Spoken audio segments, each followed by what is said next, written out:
From the Middle is proud to be a founding member of Odd Pods Media.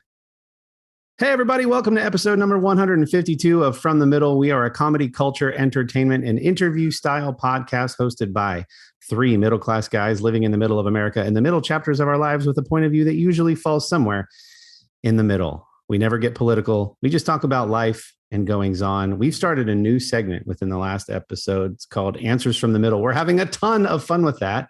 And we have three new questions from listeners that we're excited to dive into at the top of this episode. And then on the back half, we talk about the things that we've been doing, everything from going to a Journey Toto concert, checking out a Marvel exhibit at a local science museum. And Dillon went to a gas station. He's pretty excited about it. Enjoy! Oh, for the love. Sorry, just clearing my Mountain Dew hole.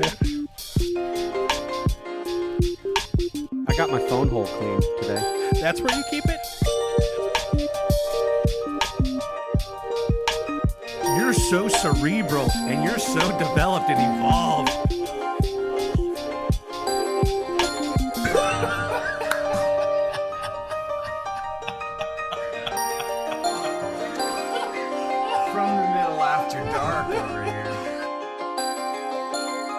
Happy Star Wars Day! Ooh, yes. I brought Star Wars where you can see it and Star Wars where you can't, and I even have some blue milk. Look at you. Yeah. I want to see the secret Star Wars. Okay. Just kidding. Show it. If you want a preview, just head to meundies.com and you can get a good idea. Not a sponsor. Do you guys have plans for Star Wars Day? Doing anything special? Gonna work. Got a job. Gonna work. Maybe I'll put together a Star Wars Lego set. That could be fun. Maybe throw on a movie in the background.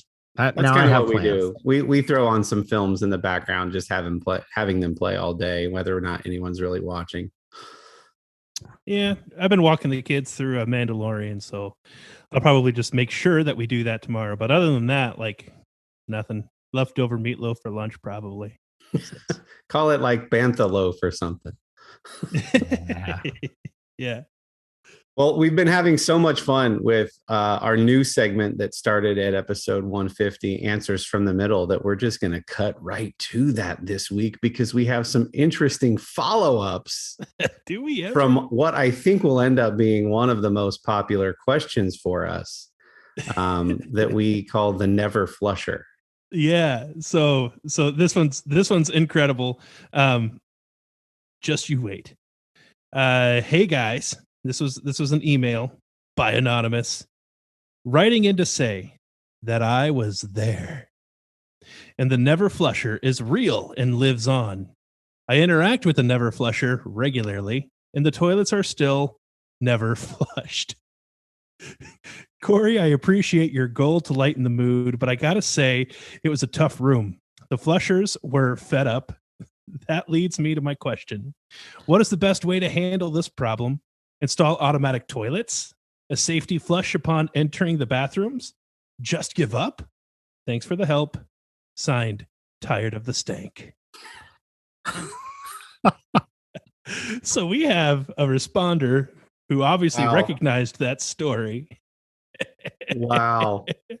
We don't know if this was the confronter in the story, but we do know that this was someone who was there on that fateful weekend.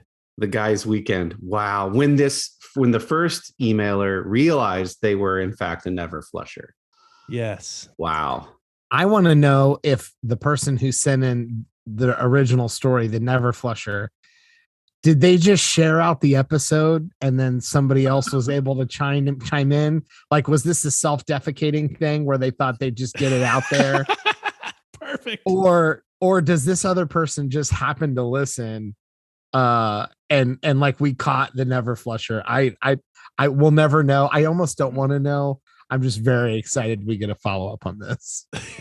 So do we think they're asking what's the best way to handle this problem if you're the never flusher or for the friends in his life? No, I think from this dude's perspective. So like this guy's apparently, he says he's regularly interacting with the never flusher and toilets are still never flushed. He's asking, what do I do? Oh, what do I do as a friend of the never flusher? As a friend of the never flusher who is putting specifically, I think his questions are geared toward not like how can I help my friend so much as to like, okay, this is happening, so I need to know, like, when I go in, do I just need to go in and blindly find a toilet handle and flush it before I even look?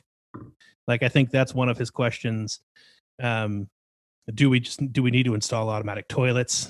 Will Got that it. fix the problem? Got it. Or I gotta just give say, up? I feel like this is almost at the level of an intervention. Like, this person needs to change their behavior.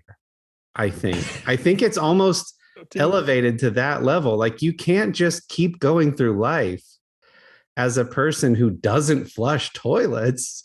I know, this is so wild to me. Like, I almost think, like, not that I don't believe the person, but like maybe in the dark recesses of their mind, they'll admit that this is like kind of a fun thing to keep going at this point, because how do you not remember or think to? I think you just have to fix this. I think this person needs to change. And I think that you might be, if you're a true friend in their life, then you will help them get help.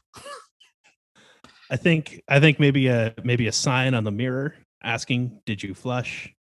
Or if it's like an office restroom, like put a note on the inside of every stall that person would potentially be using.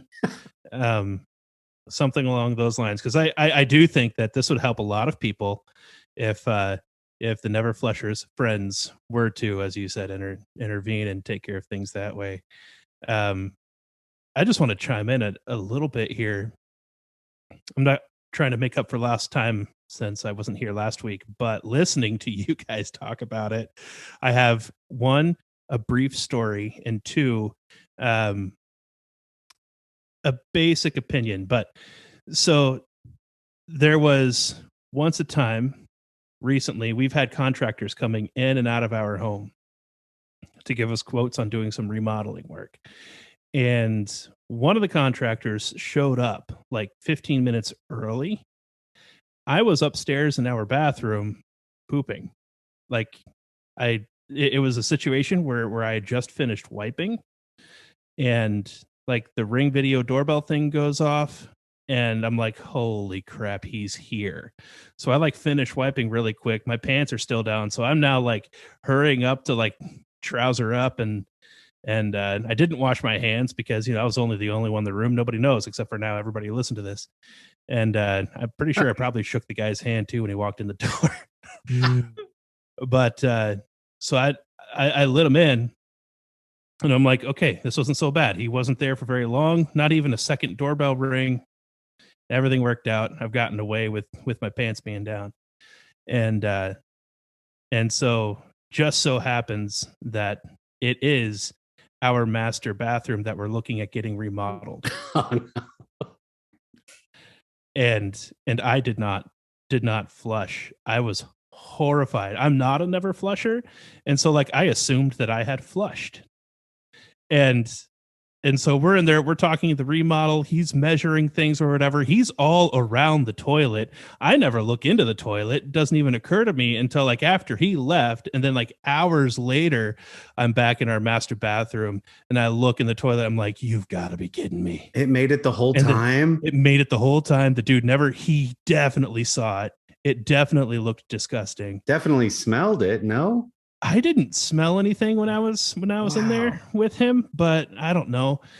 Or at least not enough to like trigger that something was going on. The guy never said anything to me. Never even caught a weird glance from him. He definitely had to have seen it. That was an embarrassing moment for me.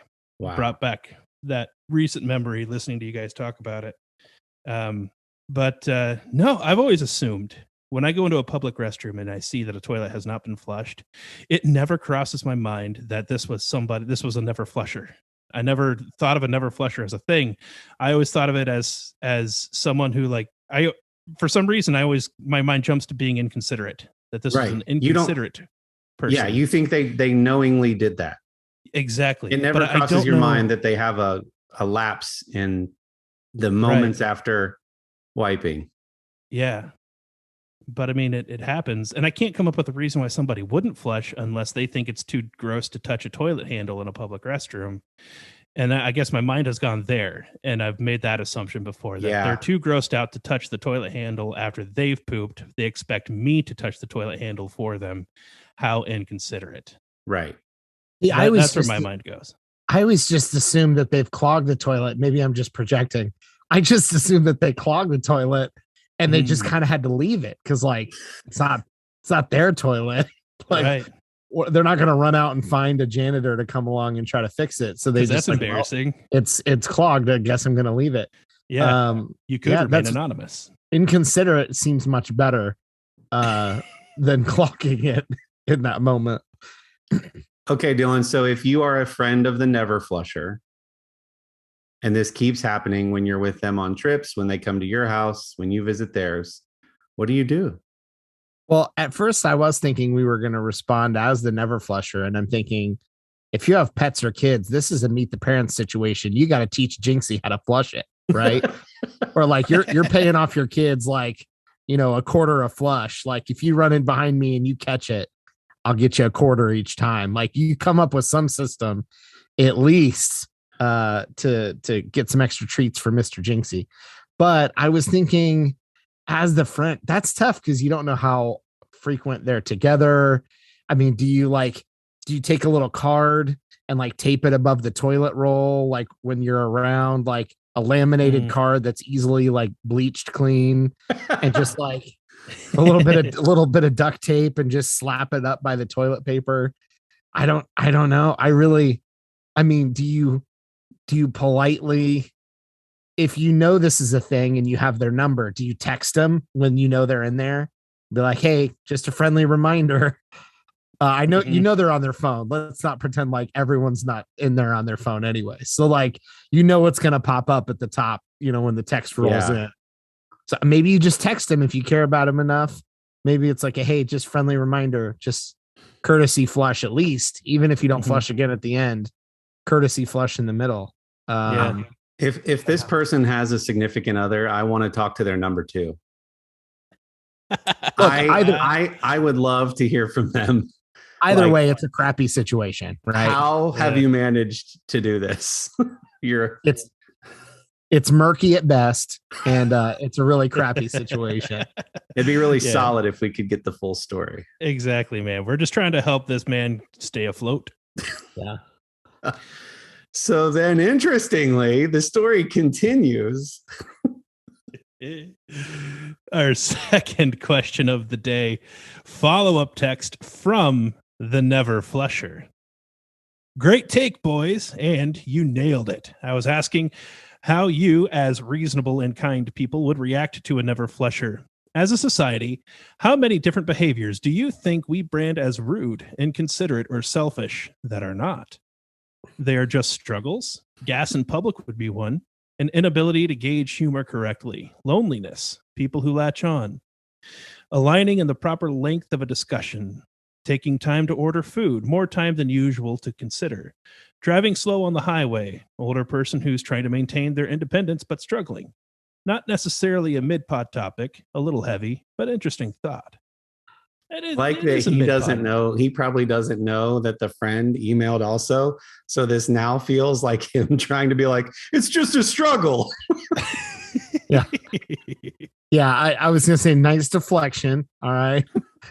What other kinds of things do you think that people do that would be like other people would not like at all? Like what other things? Let's list off some other weirdos out there. Yeah. This is super common. Make me feel better. No, it is. This has been an eye-opening experience because, like I said, I've always thought inconsiderate. I've never thought that this is somebody who legitimately is not even just hasn't even crossed their mind to flush. They've never gotten into that habit, and And it could be a genuine struggle, therefore. Yeah. A struggle that I feel like you ought to win eventually, but a struggle nonetheless. I can think of one that I do that has been called out to me a couple times. Mhm. That has been like, that's really rude. Is that sometimes if I'm talking with somebody and they're doing a majority of the talking, and especially if we're like in a restaurant or in a mall, if I hear a song, sometimes the song will get kind of stuck in my head and I'll start very quietly like singing or humming to myself while they're talking. And it's not that I'm not actively listening anymore. It's just that I've sort of like, I just sort of get caught in the music. If I'm not talking to break it up, I can do it. And several people have commented like, you're literally singing while I'm talking to you. That's rude. It's I don't even think about it. It's not even like a conscious thing I'm doing. It's just something that happens to like very quietly in the background that I've had to like cut off. So I can relate, not to never flushing specifically, but to sort of being called out on something that you don't even realize you're doing. It's just like a weird habit. We're touching on something else that we've discussed before, which is it's termed either behavior attribution error or fundamental attribution error, where it's a social psychology thing where you're either it's the tendency to underemphasize situational or environmental explanations for an individual's observed behavior and overemphasize dispositional and personality-based explanations. So basically, you're assuming the worst of that person, not giving them the benefit of the doubt. So a person who cuts you off in traffic knowingly did that and is a jerk, as opposed to they're rushing to the hospital because their child has appendicitis symptoms or something, right? Right. So like, yes, could we all offer a little bit more grace for people for situations like this? Absolutely. But it is also not unreasonable to realize that people are going to probably assume, like we all did before this knowledge, that you're just intentionally not flushing the toilet. Right. I struggle with the one that I struggle with most in there is people who drive slow on the highway, especially in the left lane. I almost don't even care. That's like if you're an old person trying to maintain your independence, just generally stick to the right lane. I don't understand I don't understand the taking a really long time to order, but only at a place that only bothers me at some place like McDonald's, because it's like, we've all been here. We all know, what they have: burgers, fries, chicken tenders, or nuggets and shakes. Like, just say, if it's any other situation where it's not obvious like what the menu has on it, then I don't care. But that is one that bothers me a little bit, when you feel like it's taking, you're behind a car, they're at the thing of like, I'm going to need a minute. And it's 2, 3, 4 minutes at the drive-thru, and you're just sitting there waiting, and this can't be this long. This is Taco Bell has tacos and burritos. Just tell them what you want on it and they'll find the right one. Yeah. I agree. Generally speaking, with both of you on these, like I outwardly try to act generous. Inwardly, I have this deep struggle sometimes with being patient with people who are slow at things. And part of it for me is thinking, for like the elderly person driving slow in the left-hand lane, kind of like Kory said, you should be in the right-hand lane. And what irks me is that, like, they didn't bother to think about the other people on the road to make that rule for themselves, to say, hey, I'm slowing other people down who want to go, 5 miles per hour over the speed limit. So I'm just going to make it a rule for myself to be over here. And it's like that inconsideration bothers me more than the fact that, like, I'm driving slower than I want to. And the same thing with the fast food stuff. I don't know. It's interesting to me how our collective minds kind of all go in this spot where we're just horribly impatient people, myself included. Yeah. I think patience is a virtue that I lack. Any other thoughts on that one? No All right. burst. Last one for the day. How would you handle it if your dog and your neighbor's dog hated each other?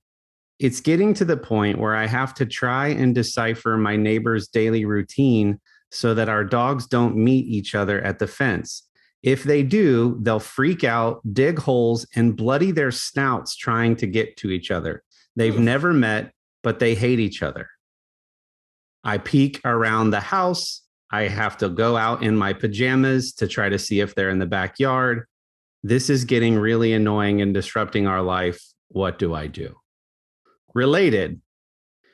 In a neighborhood, what do you do about a neighbor who refuses to leash their dog? Their dog is friendly and would never hurt a fly, but yours, when another dog approaches, resorts to barking and defending the walker. So their friendly dog is out and causing general disruption, even though they're like, our dog's friendly, it wouldn't hurt a fly. Makes sense. Mm-hmm. So basically, this all boils down to neighborhood related dog stuff. Yeah. Yikes. I'm going to tackle that second one first, because we have in our neighborhood a few walkers with dogs who don't use leashes. I myself am not a dog owner. I used to be. But it's never bothered me. And it's because like the dogs aren't going to hurt me or my kids, and the kids love these dogs when they come up to them. But I feel like if you're going to be walking your dog without a leash, I understand it. I get it. I can even be supportive of it as long as you're confident that the dog obviously isn't going to jet out into traffic. And as long as you're confident that the dog is going to come to you and your side and stay there when you tell it to.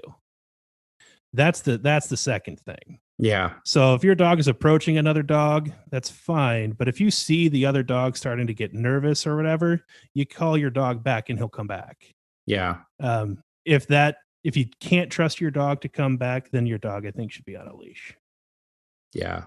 So there have been, in the last 2 months, and I told this story on the podcast, there have been 3 dog-related issues on our dead end just in the last handful of months. And all of them started with an unleashed dog, or one that got out of the house. So that one was, we'll give them the benefit of the doubt on that one.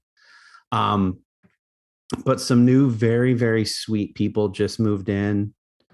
They're super nice, and their dog is like the sweetest, most loving, bouncy, happy, just a wagging puppy.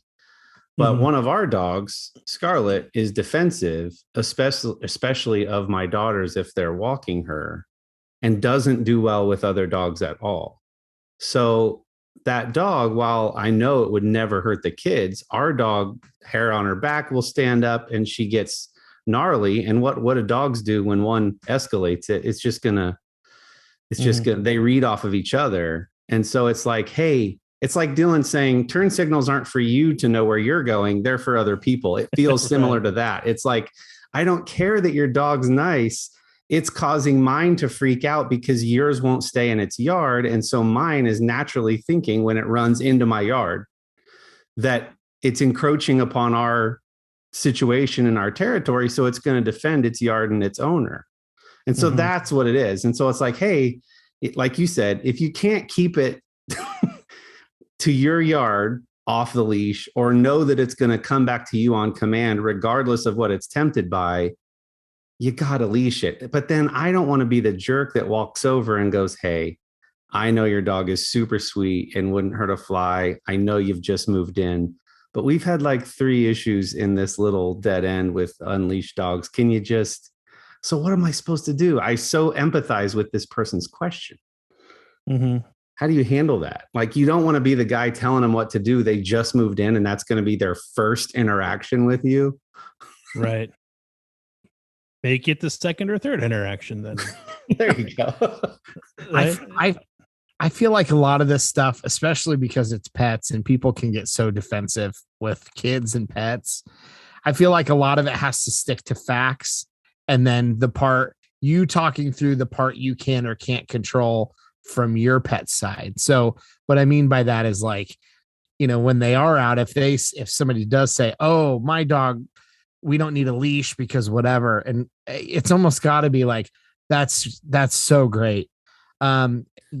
Just so you know, unfortunately, some of the other dogs in the neighborhood might not, even with really good dogs like yours, might not react well. And they have it in the past. We've had a few incidents, so just for your dog's safety, even though you're not concerned about it, it is something that's happened with other unleashed dogs in the neighborhood because they're maybe not as friendly. Mm-hmm. And so I think you have to like totally reposition it in a way that's not an attack on them or their parenting of a dog or whatever, because it's immediately they're gonna like wall's gonna go up. This is the kind of neighborhood. And so, but I think if they know that, like, this has recently been an issue with other unleashed dogs, please be aware, keep your dog safe, even though it sounds super friendly. There's been issues. Yeah. Give it it's not you, it's me kind of thing. Even if you don't mean it, like you could still say something along the lines of, hey, my dog gets skittish sometimes and we're working on it, but she's not there yet. And so there you go. Nicely sandwiched. You really spun that in a really positive way. That's exactly. As far as the first situation, man, I don't know. Like, do you know him well enough to just text like, hey, 7:15 a.m. we'll let our dogs out. 7:30 a.m. you let your, like, I would almost try to come up with like a regular so that you're not second guessing and wondering and looking around the corner of your house in your pajamas and going out when it's raining and muddy to try to discern whether or not their dogs are out. Like, it's almost worth. And I wonder if like you could try to get them to meet to like destigmatize their hate for one another, but you'd have to maybe do it on neutral ground. Exactly. That's my thought, is like anything short of like getting them to a trainer together or reading up on it and figuring out how you can socialize specifically those two dogs. Like, I think obviously that's the best answer if you can figure that out with your neighbors. But if you can't, I mean, you can't expect your neighbor to get rid of their dog. They shouldn't expect you to get rid of yours. So, I mean, if you don't want bloody noses and holes by your fence, then the only thing to do is either, try a leash instead of just trusting your fence, or make a schedule, or just keep peeking outside. And, sometimes, unfortunately, having a pet means that it's going to affect your lifestyle. Yeah. So you might have to just put up with it. I feel like the better the relationship or the longer you've known them, the more you can say like, hey, we both know this is a thing, right? So let me accommodate your schedule. When do you typically let your dog out? I'll just let mine out 15 minutes before or after, and just, I'm willing to accommodate. I work from home, or, I can do them at an earlier time. And so it's not an issue. I think that conversation is much easier the longer you've known somebody. And there will always be the occasional, like, hey, we let him out at this obscure time that doesn't normally happen, and you happen to do the same, and all good. But for the most part, in general, I think you could stick to like a schedule like that. All right. Well, those are our answers from the middle this week. And if you haven't noticed already, Kendall has done a terrific job posting all of these answers from the middle in a new playlist. And each clip is just each individual question. And so they might be a really shareable thing that could help your never flushing friend, or get your friends to listen to our podcast for more content like what they're hearing. So check out the answers from the middle playlist. Thanks, Kendall, for doing that. Those turned out great. And we got some awesome music by Samson, Samson111 on social media, who we used part of his songs for the intro for that. So thanks, buddy. You too. So what's going on? Tell me about your weeks, gents. Go, Dillon. It's May the 4th. I'm very excited about that. Soon we're gonna get Obi-Wan Kenobi. Even more excited about that. That's not what's going on this week. I'm like amping up. It's gonna be a thing. Ewan McGregor as Obi-Wan Kenobi again. I'm excited. But totally unrelated to that. This is maybe news to some of the Central Ohio people. We've been getting a lot of Sheetz gas stations. Have you guys seen these popping up around? Oh, I love them. Were you very familiar with Sheetz before they made their way to Central Ohio? I've heard stories, but I'd never been in one. But now you love them. But I love the concept of it. Okay. I didn't really know what it was, but I lived briefly in Louisville, Kentucky, and they have a gas station called Thornton's, and those are supposed to be like a little bit nicer gas stations. So in my head, I'm kind of preparing for that, like, oh, it's just a slightly nicer gas station experience, right? So not like when you hit the middle of the country and it's like a shopping mall inside a gas station, like just a nicer, normal size. So anyway, so my wife and I were dropping off our daughter at preschool. We had to go get gas. I thought, let's go through the drive-through of this new Sheetz because I think they have coffee and food and all kinds of stuff. And so I pull up to the drive-through and somebody comes on the speakerphone. Hey, feel free to place your order. Let me know if you have any questions. And I'm realizing there's two screens side by side where you touch, like you tap to touch your order into this. And then you can add, and anyone who's had these around is like, yeah, that's literally what Sheetz is. Totally new to us.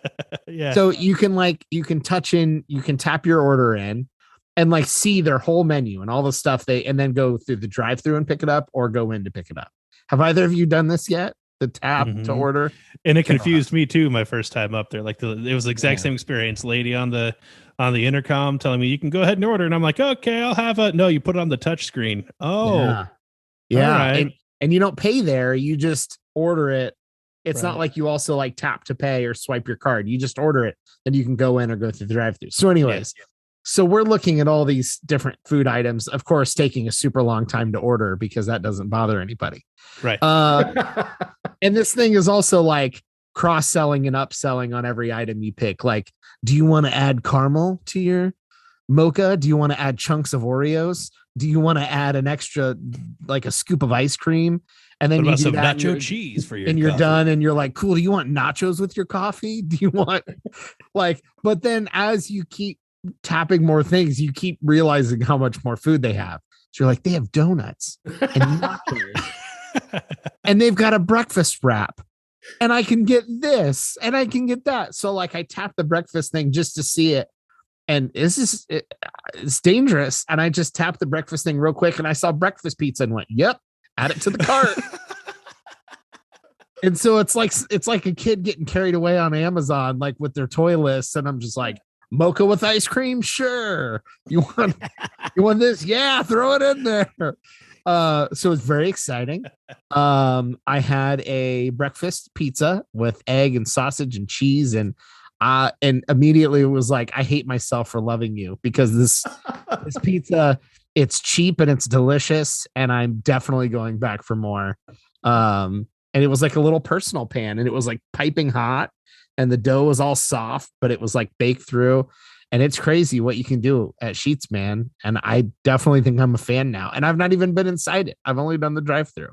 So inside, you get a very similar experience because they have all these kiosks where you walk up to them and you do the exact same thing. You make your order and then it prints you out a receipt. You take that receipt and you can either take it up to the cash register and pay for it there, or you can take it to a self-checkout thing. So it's a gas station that has a self-checkout.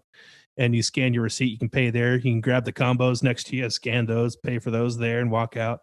And then you go over to the counter after you pay and wait for your order. But I will tell you this, for anybody, if you're visiting Sheetz for the first time, second time, third time, if you haven't had the Dr. Pepper barbecue sauce yet, you need to get the Dr. Pepper barbecue sauce. I will go to Sheetz just to get something to get that sauce. Really? It's amazing. I love it. Duly noted. And Dillon, as you're telling this story, it reminds me of the article that somebody posted in our Facebook group from the middle for the middlers, where John Daly was drunk and placed like a Taco Bell order, and it was like $300 and some. And I'm just imagining that your first Sheetz order was like $150. And just for a little behind the scenes humor, that came to mind. And so I quickly Googled just now off to the side to try to find who it was that placed that Taco Bell order.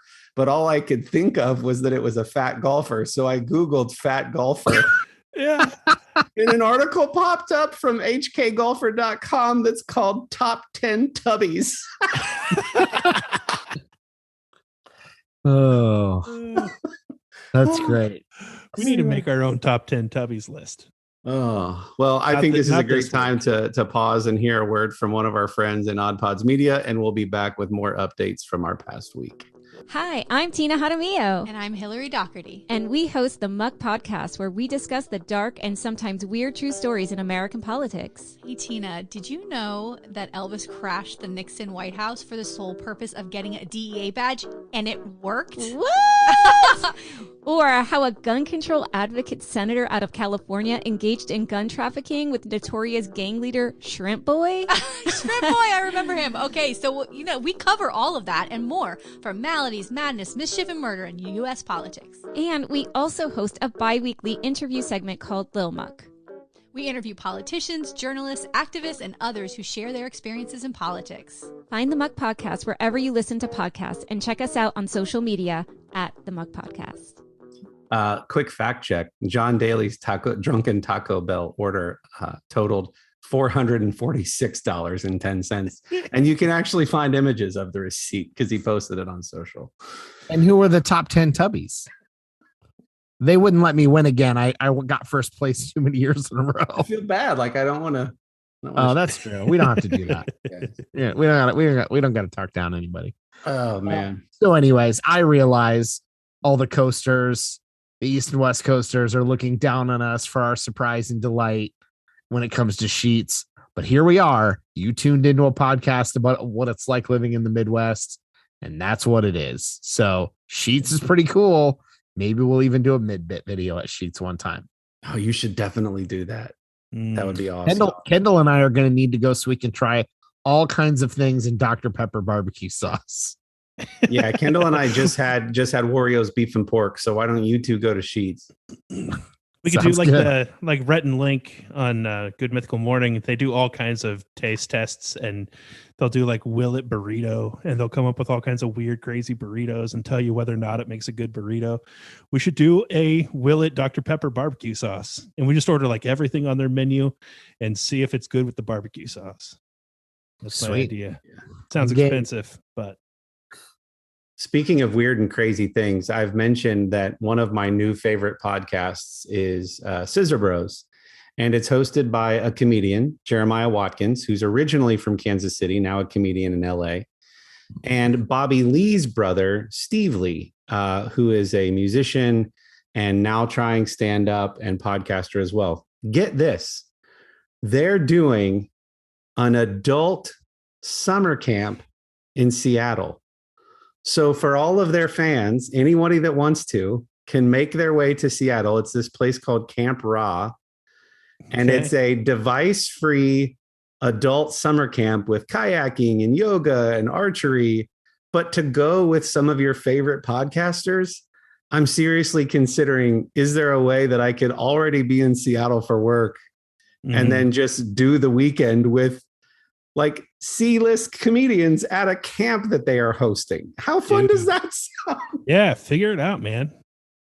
You should definitely do it. Yes. Like the stories one could tell after an experience like that, because they're very wholesome. I'm trying to like talk Sherry into it. Hey, what, you want to come with me? Knowing she'd say no.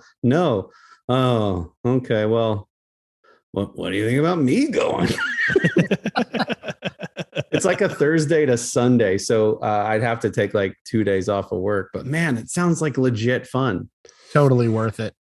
Yeah. Anyway, I wanted to see what you guys thought about that. And do you think we'll ever get to the point where we throw a summer camp or like a big event and all of our middlers can come in and hang out with us? I'd love it. I'd love it too. I don't know what we would do. We can have it behind the local Sheetz. Yeah, there's gonna be lots of food and taste testing involved. That's what it's gonna be all about. Breakfast pizzas all the way around, buddy. That's awesome. And then just my other quick update from this past week. So my oldest, Lily, Kendall, by the way, she just finished Ender's Game. Yes. It took her 2 weeks to read through it. And we pay our children if they do book reports. They have to write a page, single spaced, on what the book was about, what they thought of it, and if they would recommend it to a friend. And then we pay them for reading. So that's just a thing that we do. And she just finished her Ender's Game report. So, oh man, I want to see it. I don't want to spoil all of it. Maybe she'll call in or write a voicemail or something later. But Kendall's been trying to get people to read the Ender's Game, the Enderverse series with him. Anyway, she's been listening to Journey. And she's like, Dad, do you know who Journey is? I'm like, of course I know who Journey is. I love Journey. I used to listen to Journey because of like your grandma and grandpa used to have Journey playing. And so I had this idea. I found out when we were at the Schottenstein Center, that's Value City Arena, for the Ohio State Michigan basketball game. While we were getting concessions, Lily saw on the monitor that Journey was coming to town. And so I was like, this might be fun. So I reached out to my mom and said, hey, how would you feel about a firstborns outing? My mom is the oldest, I'm the oldest, and Lily is the oldest. 3 generations of Journey fans. Let's go watch Journey and Toto. And that was this past weekend. And we had an absolutely amazing time.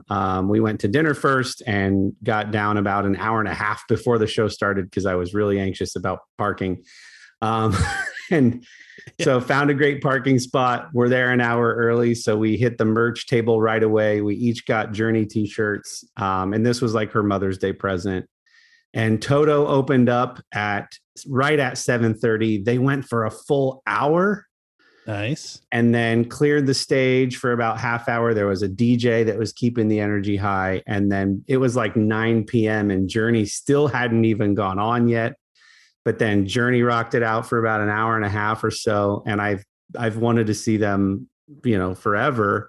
But especially since I saw the documentary, Don't Stop Believin', Every Man's Journey, about how they discovered Arnel Pineda in the Philippines, who had been doing Steve Perry covers. And so I've always wanted to see Arnel, and he was amazing.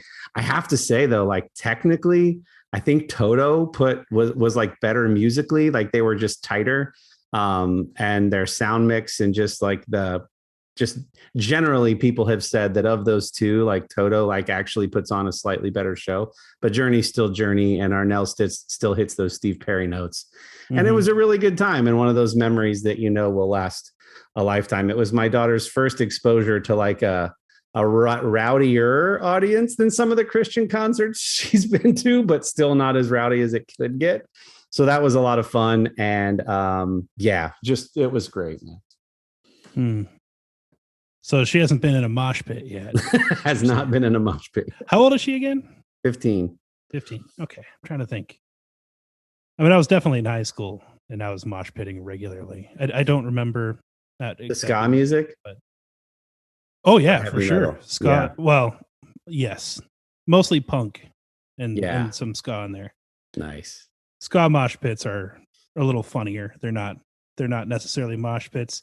They do like the ska dance. I don't even know what it's called, but they'll do that. The like skank? The skank. Yes, skank. Of course, they'll skank in a pit and they'll like go around in circles and that kind of thing. And people will fall over, but it's not like just flat out shoving.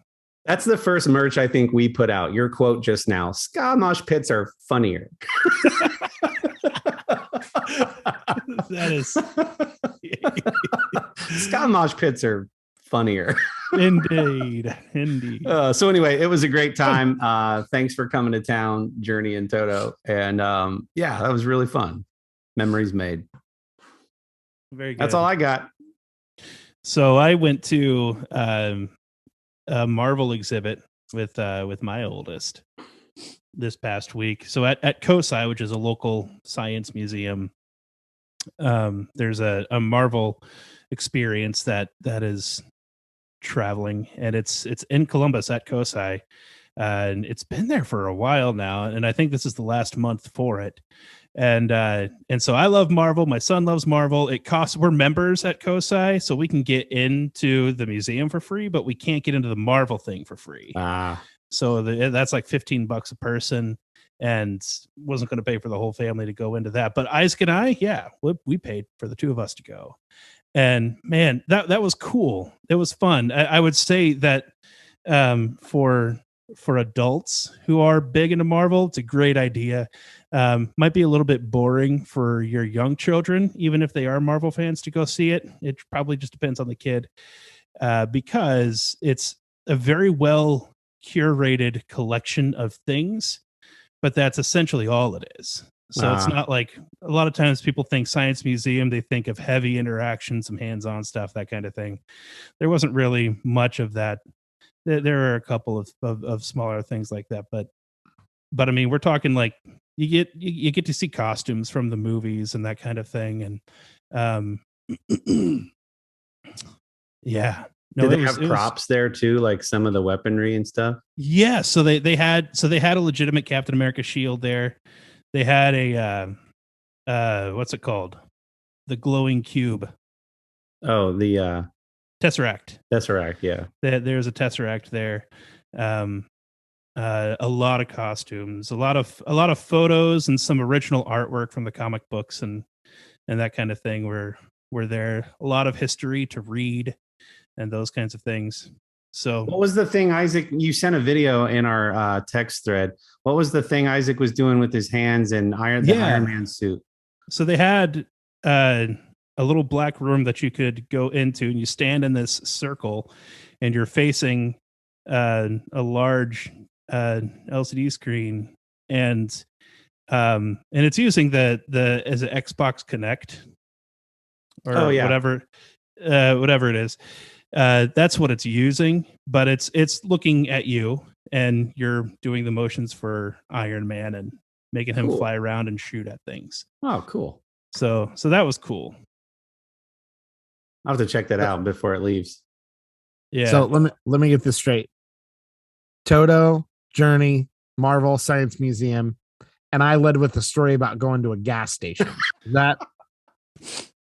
that accurate? I went to Sheetz. That's what we got. Just to be clear, that's the Midwest. That's the Midwest coming in right there. What'd you guys do? Have you guys been to the new gas station? Been to the new gas station. It is fancy. They've got screens there that you touch. There's no buttons. You touch on the screens. They've got eggs on pizza. Well, one of the Scissor Bros who I just mentioned, one of Steve Lee's favorite places on planet Earth is this place in Texas called Buc-ee's, which I guess is like a massive convenience store, and they're known for their 100+ tanks, pumps. So like it's like a super version of a gas station supermarket. Wow. We need our buddies at the Grab 'em in the Brisket podcast to weigh in on Buc-ee's. Leave us a voicemail if it's really that cool, or if it's worth being somebody's favorite place on earth. Yeah, they got a little beaver mascot and everything. That's awesome.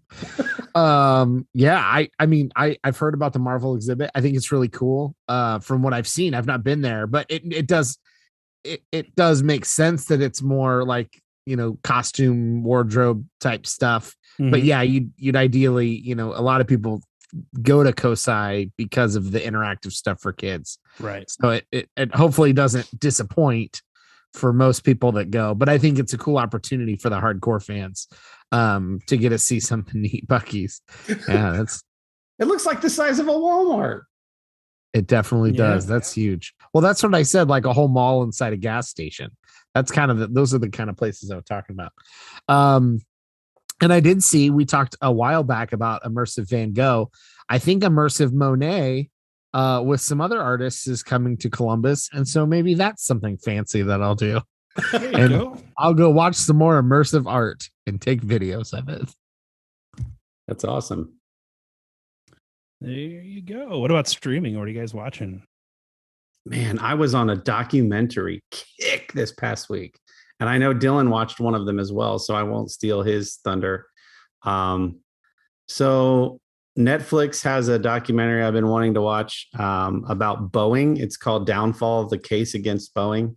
So this was back a handful of years ago when they had 2 planes within a matter of months that fell out of the sky, and tons of, fatalities and super serious situation. But it was an issue that they knew about and tried to cover up, and special system in the planes that they hadn't made pilots aware of yet. And so pilots were flying planes that had technology that could override their flight controls and didn't know it existed. Wow. And how that was all like attempted to be covered up, and all the things that ended up happening as a result of that. So that was pretty crazy. And then I watched a 5-part documentary series. I got Sherry hooked on it, so she watched starting with episode 2. But it's called The Way Down: God, Greed, and the Cult of Gwen Shamblin. This is on HBO Max. And it's this story of this woman in Tennessee. So this is just like a few states away, who started something called the Way Down Workshop, Way spelled Weigh. And it was like her sort of way of conflating a little bit of prosperity gospel with weight loss, with like almost like cult-like, a cult-like atmosphere, and hero worship. And she sort of became this really powerful figure of a 2,000 person church in Tennessee that ended up spreading all across the world, like her thought process and methodology for losing weight. But like the way she spun it was like, if you aren't losing weight, it's because you have something else going on in your life that God's not blessing your it just got real twisted and dark. And then I get the impression that they had done 3 episodes of this show when, little bit of a spoiler alert, she married a guy named Joe Lara, Lara, who played Tarzan on television. So it's this super handsome, jacked dude. She marries him, and he's a pilot, and him, and 5 other people died in a plane crash that I think was while they were in post-production for this documentary. Interestingly, what she always preached to her congregants was that if God wasn't blessing you in one way or the other, it was because you had something going on in your life, and he was going to punish you for that. And so a lot of the people in the documentary were like, well, this is a little bit of poetic justice. So then they do like 2 episodes. Just curious question, because I've heard something. Was it a Boeing plane? No, it's a small private charter. But anyway, just so crazy, the story of this. And then I was like, was it called Way Down? Because the documentary is Way, W-A-Y, The Way Down. Like, was it called The Way Down before the plane crash? Or was that? So anyway, super fascinating, super sad though too, because as a Christian, you're like, I just hate it when people's first introduction to, in quotes, church is something like Westboro Baptist Church or like this lady's church in Tennessee. Yeah. And you want to tell people like, no, there's like so much more to it that isn't crazy people. But man, it is a fascinating watch, even though it is a bit dark and like cringy at times. Yeah, I would say like that is such a serious problem, and for very good reason. Like it, just to give a little bit of thought on some of my own beliefs, theology, that I think are based in Scripture. Like using the Lord's name in vain, one of the 10 commandments, isn't just like casually saying, oh my God, here and there. It's this kind of thing. This is using the Lord's name in vain. This is God stamping something that's not of God, it's of you. And trying to use the name of God for your own purposes. And that's precisely what this lady was doing. Yeah. So here she is. This is Gwen Shamblin. I'm sharing if you're watching on YouTube. And this is Joe Lara, the Tarzan guy. But like it talks about like the people that found themselves in this church and how it just like slowly over time got culty. Like some people joked on social media after the first 3 episodes came out and were like, if I went to a church where this lady on the right walked on stage, I'd be out of there. No time. and like makes fun of the people who went there. Like, how are people so gullible and stupid? And it's like, well, it doesn't just like happen overnight. Like what you're describing, Kendall, is a lot of times like a slow burn that like infiltrates a place like that. And I genuinely believe that when she started this in the 80s, like I can see, if I'm just giving tons of benefit of the doubt, I can see that she started with good intentions. But as she sort of got power and prestige and money started rolling in, I can see how, and her hair got bigger and bigger and bigger over time. It's just a fascinating look into like the human condition and how these things like this can happen inside of the American church. Yeah, that can totally happen. Something starts off of something that you think is great, for good reasons, and then the big word vanity starts getting in the way, and you see yourself getting puffed up. You see money start coming in, and those kinds of things, and then now you have your own vain purposes, but you continue to attach God to them. Yeah. Oof. So yeah, Dillon. Yeah. So one thing you and I both watched, didn't even know each other was watching it. Back to Netflix, White Hot, The Rise and Fall of Abercrombie and Fitch. And that one's kind of interesting because they focus in on Les Wexner, who right now out in the world has his own issues. Yeah. Way bigger deal than this documentary, potentially.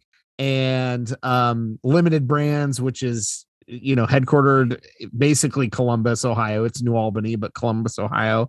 And that's kind of where Abercrombie started. And so a lot of those executives are in the Columbus area. What's funny is like, I had a sense of where the documentary was going, but I had no idea how bad the culture at Abercrombie had gotten and how, like my wife and I were talking about it, kind of pausing as we're watching it. And then after, for me, I just always got a sense that like, yeah, this store is just not for me. And it wasn't, I didn't mean like I wasn't interested in going in, although that was also true. Like this store was not built for me as a consumer.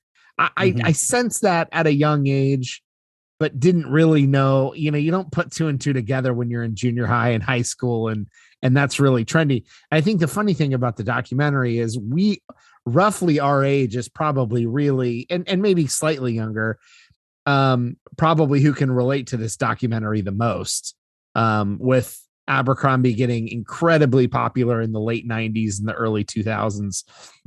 And so it kind of felt like this one was catered to our generation. But then you start to see how discriminatory internal practices were with hiring and recruiting and their catalogs. And I didn't even know their catalogs had nudity in them. Like I never saw a catalog. For me, I saw the shopping bags that everyone sees, which is a dude with jeans on and no shirt. And I think somebody makes a joke in the documentary, like for a clothing company, there's an amazing amount of marketing material with people with no clothes on, right. And so, but then you see how deep some of this stuff goes into the culture. And all I can say is by the end, I'm glad to see there's been some change. But it's shocking how wild some of that stuff is. If you've not seen it, and you like documentaries, definitely watch it. It's really, really interesting. Yeah. I mean, their whole business model was based off of exclusivity. Like they wanted people who had the clothes to feel like they were the cool kids. And if you didn't have the clothes or couldn't fit into them and their stores did not have a wide range of sizes, that was very much on purpose. And that's what they were all about. It's a really fascinating take on it. And, who's the Jeffries guy, Dillon? Mike Jeffries? Yeah. They said he was like super particular about every aspect of the store. And I can say, having worked at Hollister in my college years, even one store removed, like that was a brand that rolled up out of Abercrombie and Fitch, which was more of the surfer look. I can say that I felt like palpable elements of that culture, even in the spinoff store that was a little more inclusive and did have some other sizes. Like when I was there and I was just like third shift, like stock, I would just have to stock the store and fold shirts and stuff.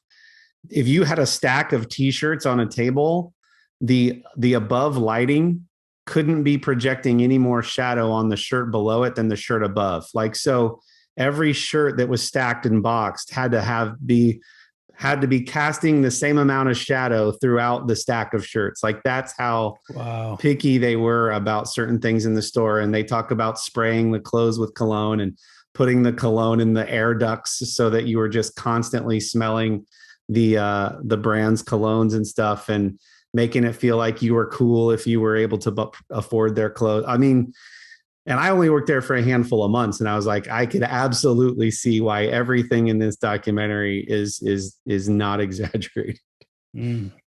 Anyway, yeah, it was fascinating. And again, like you said, because it feels like, wow, they're talking about people and brands that are here in Central Ohio. Yeah, I wasn't even aware of like how big and their graphic tees were. I mean, obviously all their clothes were popular, but how big, and then how much controversy they created with their graphic tees. Again, that all kind of went over my head. I just knew this isn't a brand for me, you know. But I didn't even know about all the controversy like swirling around their graphic tees and how some of them were like flagrantly racist. Yeah, they were little puns and plays on words that had like racial, like pretty like you could just call it a racist shirt, or it was like, yeah, that's like right on the line of being cheeky. And yeah, I do think there's something about, not to give them any sort of a pass, but like, have you ever gone back onto YouTube and watched some of the 90s marketing, like commercials and stuff that we watched all the time, and just how weird and how much people got away with?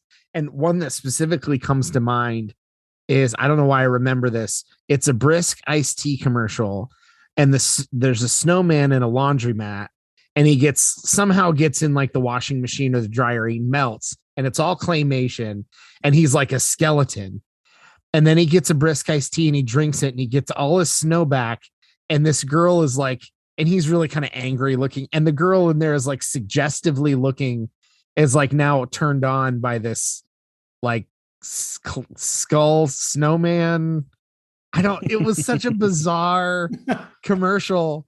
And then I think like people were just getting away with so much before the internet, because it just, and not that was pre-internet for all of those commercials, but I mean, people weren't sharing commercials online. Right. Like that's a very like much later into the 2000s kind of thing. So you do think like there were people getting away with some really weird ads and commercials. There's probably a playlist on YouTube of like controversial 90s commercials that actually aired in America, not the ones that they're like, this was banned in America and only showed in Germany. Like, that actually were shown and we saw the time that we just didn't think about. And it's amazing. I'm sure, you know, Abercrombie got away with a lot of that too. It's wild. Crazy. So thanks to Jim Taylor, who had mentioned that he is reading Dune. I haven't seen either of the Dune films. And to be honest, I know nothing about the story. I've managed to not know anything about the story or the plot or even see anything. So I don't even have a visual for it. But we were at the library with our kids, and I'm just like sitting in a chair while like the kids are off shopping for books. And I look over and I see like the Dune title. And I just made the decision there. I'm like, you know what? I'm going to do this.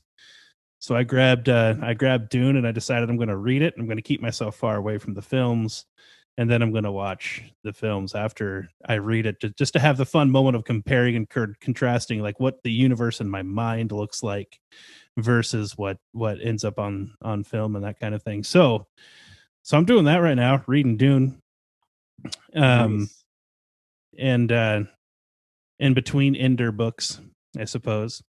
And nice. Then And James is 2 for 2, by the way, because he's the one that recommended the Gwen Shamblin documentary. And he's like, dude, you're going to love this. Yeah. So, and then I'm streaming right now. Oh, there it is. On YouTube, Kory is showing the crazy snowman commercial, by the way. Sorry, I wasn't trying to be distracting. I was just, it was. Well, yeah, no, it's great for a podcast. Of course, the girl at the laundromat is like all sweaty and like kind of revealing clothes, and then what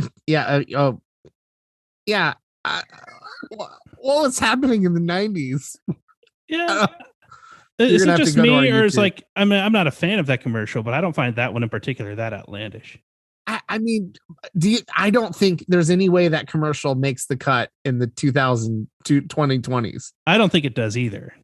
And that's what I mean. But I think I could find much worse. I'm just saying we lived through some really weird commercials in the 90s that I go back and watch now, being that far removed from them. It's a similar conversation. We don't have to debate the whole thing now, but like, could The Office go on TV right now with the exact same characters and writing? And I don't think so. I don't think The Office, even though people are watching it over and over and over, they're choosing to watch it. I don't think The Office could start today with the same writing and get away with what it got away with out of the 90s into the early 2000s. I know it started in the 2000s. I just mean that there was just something weird about what you could get away with, I feel like, in the 80s and 90s. Anyways, please. I cut Kendall off. Sorry. No, it's fine. I think both ends of that are true. Or both ends of that are true. I think that people were getting away with stuff that maybe they shouldn't be. And also at the same time, you've got people who are just being way too sensitive about things that shouldn't be. And so those two things causing this stark contrast between what used to be and what is. But streaming, I'm watching Longmire on Netflix right now, which is, I think the seventh and final season was 2019 or 2017, 18, something like that. But I don't know. I stumbled across it. I enjoy good Western, and this was a good Western series. I'd watched Justified before, and that was fun for me. And so now this is Longmire's a sheriff in a small town in Wyoming, and basically people die all the time, and he figures out why. That's the crux of the thing. But I'm loving it, and I certainly would recommend it to anybody who is into either cop shows or Westerns. And certainly if you like both, Longmire would be a good place to check if you haven't checked it out yet. Longmire himself, Walt Longmire, the lead character, is played by Robert Taylor, who, like, I did not know who this guy was until I was like, man, this guy's really good. And he's older. What has he done before? This sheriff back in the day was what's his name? Agent in the Matrix. Jones. I don't remember his name. I had it looked up and then I forgot. I was like, I'd remember. But anyway, I just it floored me that this is the same actor who's playing this cowboy who was once in the Matrix. Robert Taylor. Yep. Also played. Wait, where's it at? Just open the Wikipedia. And one more thing, since people are listening to this and not everyone's watching, go look up the trailer for the Weird, the Al Yankovic story featuring Daniel Radcliffe that is appearing exclusively on the Roku app. Go check out that trailer. I watched that today and it looks absurd. It's wild. I think we shared a while back, the Beard Owl podcast had a bunch of the Odd Pod shows on to discuss just that movie being announced, and had a lot of fun on that episode. So go watch that trailer too. Well, back to Longmire. Yeah, we'll check that out for sure. And your episode, by the way, where you guessed it on their episode, was great. So well done. Sounds like you guys had a lot of fun. But yeah, Kendall, I think it was Jerry who recommended Longmire and said just the setting and the shots of Wyoming are just stunning, and that the show's really well done, if I remember correctly. If it wasn't Longmire, it was another one of those Western shows. It is beautiful. Like the scenery is amazing. And I just finished season 4, and the series finale of Ozark. They split their 4th season into 2 chunks. So they released the first 8 episodes on Netflix, and just not that long ago released the second. I didn't realize Jason Bateman had directed so much of that series and acted in it. But Laura Linney, Jason Bateman, an amazing cast. And so I watched that finale, was very satisfied with how they wrapped it up. And similar to other series on Netflix, as soon as you finish the last episode, they have a behind the scenes making of farewell to Ozark that you probably wouldn't notice if you were a fan of the show and decided to just stop watching after the finale, because it auto plays. So if you've already finished season 4, go back and look for a farewell to Ozark, and you get like a 30-minute behind the scenes making of, just hearing all the actors and directors and producers talk about that show and why it was so special and won so many awards and did so well. So anyway, that feels like another one of those right up there with Breaking Bad and Sons of Anarchy for me as arguably one of my favorite shows of all time. Just so well done. So anyway, Ozark, great. Fantastic. All right. Well, this has been a fun week of catching up and some more answers from the middle. Thanks for tuning in. Hope you felt like you were just part of the conversation with us. Thank you to Artiest Man. I am wearing right now the Restoration Beard Oil and Beard Butter. Restoration is one of my favorite scents of theirs.